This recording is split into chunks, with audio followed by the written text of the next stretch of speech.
أعوذ بالله من الشيطان الرجيم. بسم الله الرحمن الرحيم. وإذا طلقتم النساء فبلغن أجلهن فأمسكوهن بمعروف أو سرحوهن بمعروف ولا تمسكوهن ضرارا لتعتدوا ومن يفعل ذلك فقد ظلم نفسه ولا تتخذوا آيات الله هزوا واذكروا نعمة الله عليكم وما أنزل عليكم من الكتاب والحكمة يعظكم به واتقوا الله واعلموا أن الله بكل شيء عليم. صدق اللہ. گزشتہ کئی دروس سے طلاق اور اس سے متعلقہ مسائل ذکر ہو رہے ہیں. اس ضمن میں بے شمار مرتبہ ذکر کیا گیا کہ طلاق کا شرعی طریقہ کیا ہے. اس آیت شریفہ کے ذریعے یہ بتایا جا رہا ہے اگر شریعت کے بتائے ہوئے طریقے کے مطابق دوسری طلاق دے دی تو عدت کی مدت تک رجوع کر سکتا ہے. رجوع کا اختیار عدت کی مدت کے دوران ہے. اس دوران فَأَمْسِكُوهُنَّ بِمَعْرُوفٍ أَوْ سَرِّحُوهُنَّ بِمَعْرُوفٍ، یا تو اسے بھلے طریقے سے، مناسب طریقے سے، گھر بسانے کی نیت سے، اچھی نیت سے روک لے، یعنی رجوع کر لے. او سرحوهن بمعروف، اور اگر سمجھتا ہے کہ نباہ کسی صورت ممکن نہیں، سمجھنے سمجھانے کی ہر حد گزر چکی، تو پھر اسے عدت گزرنے پر مناسب طریقے سے رخصت کر. اس میں ظلم و زیادتی نہ ہو، ستانا نہ ہو، فضول کا، جھوٹ کا کوئی الزام نہ ہو، دل دکھانا نہ ہو. جب عدت گزر گئی تو اب رجوع نہیں ہو سکتا. عدت سے پہلے تھا رجوع کا اختیار، اور اس میں بھی یعنی اگر رجوع کرنا ہے، واپس پاس رکھنا ہے تو نیت درست ہو، ستانے کی نیت نہ ہو، پہلے بدلے اتارنے کی نیت نہ ہو.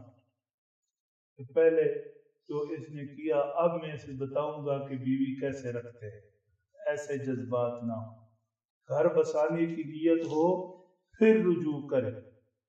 وَلَا تُمْسِكُوهُنَّ ضِرَارًا لِتَعْتَدُوا، فرمایا اس لیے بیوی کو رجوع کر کے مت روکو کہ اسے نقصان پہنچاؤ اور حد سے تجاوز کرو. وَمَنْ يَفْعَلْ ذَلِكَ فَقَدْ ظَلَمَ نَفْسَهُ، جس نے ایسے کیا اس نے اپنے آپ پر ظلم کیا. بظاہر تو بیوی پر ظلم کر رہا ہے، اسے تنگ کر رہا ہے، مار پیٹ رہا ہے، کہہ سن رہا ہے، لیکن اس بیچاری کا دل دکھا تو اللہ دیکھ رہے. مظلوم کی آہ براہ راست آسمانوں تک پہنچتی. آج وہ رو دھو کر چپ کر جائے گی، سہ جائے گی، گزار جائے گی، لیکن کل اس کا وبال خود اس خاوند پر پڑے. تو بیوی پر ظلم اور زیادتی یہ گویا اپنے آپ پر زیادتی ہے کہ اس کی وجہ سے اپنی قبر قیامت کو مشکل میں ڈالتا ہے. پھر فرمایا یہ نکاح کے مسائل، طلاق کے مسائل، خلا کے مسائل، حلالہ کے مسائل، عدت کے مسائل، رجوع کے مسائل جو تفصیلات آپ سن چکے ہیں، یہ ساری چیزیں اللہ کی نعمت ہے۔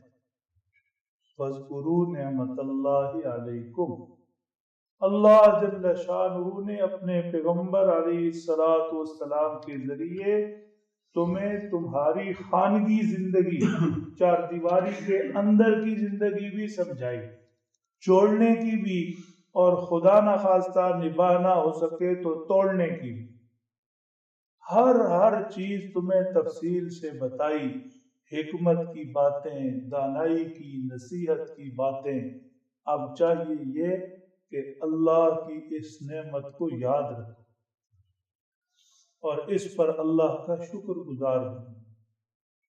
سمجھو کہ اللہ نے مجھے صرف مسجد کی زندگی ہی نہیں بتائی، نیکی، عبادت، بلکہ مجھے میرے گھر میں جینے کا سلیقہ بھی بتایا۔ اب اسے سیکھو اور اس کے موافق زندگی گزارو۔ پھر فرمایا فاتقوا اللہ۔ ایک چیز اچھی طرح سمجھ لیں، قرآن پاک میں تقوی کا حکم آپ تلاوت فرماتے رہتے ہیں، سینکڑوں مقامات پر ہے، لیکن نکاح، طلاق اور اس سے متعلقہ مسائل کے اندر ضرور بھی ضرور تقوی کا ذکر ہے۔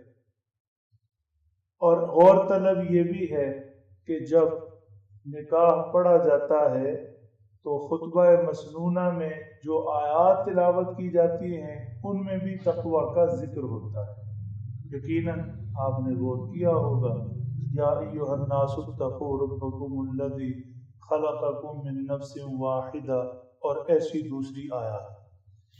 نکاح، طلاق اور خطبہ مسنونہ اور ایسے مواقع پر تقوی کی نصیحت کیوں ہے؟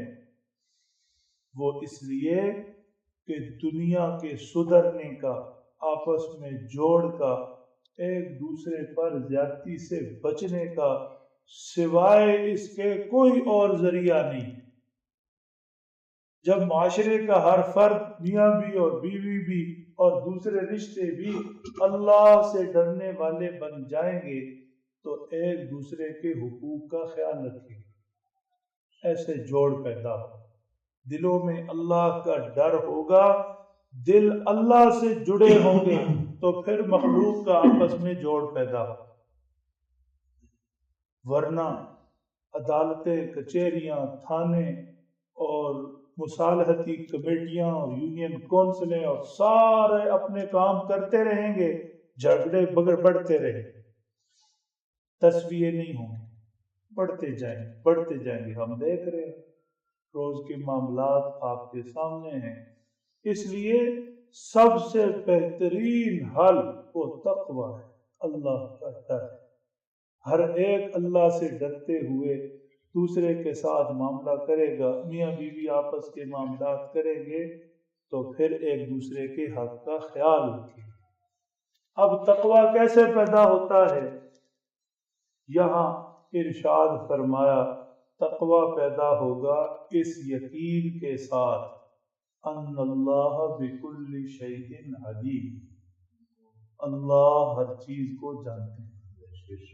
اب یہ جو مسائل ذکر ہو رہے ہیں یہ خالص چار دیواری کے مسائل ہیں، اور چار دیواری میں بھی خالص ایک کمرے کے مسائل ہیں، میاں بیوی کے معاملات ہیں۔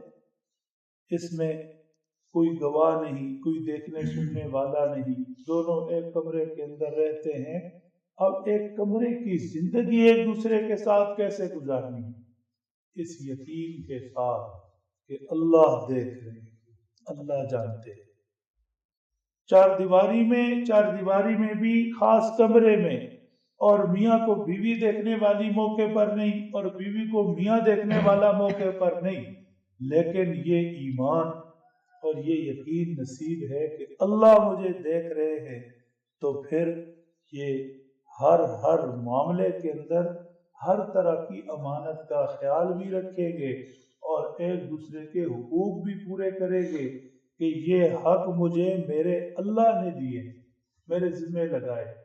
میاں کا بیوی پر جو حق ہے اور بیوی کا میاں پر جو حق ہے یہ حق میں نے پورے کرنے ہیں، اللہ کے لیے کرنے ہیں، اللہ مجھے دیکھ رہے، اللہ کو میں نے اپنی زندگی کا، اس خانگی زندگی کا بھی حساب دینا ہے۔ یہ ایمان اور یہ یقین نصیب ہو گیا تو دلوں میں تقوی آئے گا، دل اللہ سے جڑیں گے۔ دل اللہ سے جڑے تو میاں بیوی ہوں یا دوسرے ایمانی، جسمانی، روحانی، نسبی رشتے ہوں، سب آپس میں جڑیں گے۔ اللہ سمجھ دیں، عمل کی توفیق دیں۔